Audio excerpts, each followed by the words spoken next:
অধ্যক্ষ মহোদয়, মন্ত্ৰী মহোদয়ে উত্তৰ দিব বিচাৰিছোঁ, পিঁয়াজ অসমৰ উৎপাদনৰ ভিতৰতে হয় নে বাহিৰৰ পৰা আহে, আৰু বাহিৰৰ পৰা তাতেও মানে মাহেকত কিমান মানে কি কয় পিঁয়াজ আমদানি কৰে আৰু বা ৰপ্তানি কৰে?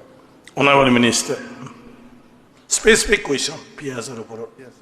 যি উৎপাদন সন্দৰ্ভীয় যিবোৰ তথ্য সেই তথ্য অধ্যক্ষ মহোদয়, মন্ত্ৰী মহোদয়ে উত্তৰ দিব বিচাৰিছোঁ, পিঁয়াজ অসমৰ উৎপাদনৰ ভিতৰতে হয় নে বাহিৰৰ পৰা আহে, আৰু বাহিৰৰ পৰা তাতেও মানে মাহেকত কিমান মানে কি কয় পিঁয়াজ আমদানি কৰে আৰু বা ৰপ্তানি কৰে? Honorable Minister, specific question, পিঁয়াজৰ ওপৰত।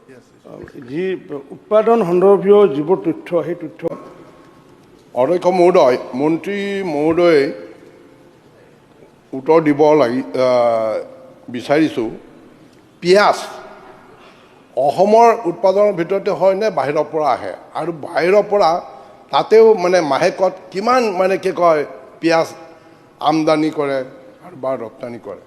Honorable Minister, specific question, পিঁয়াজৰ ওপৰত। যি উৎপাদন সন্দৰ্ভীয় যিবোৰ তথ্য সেই তথ্য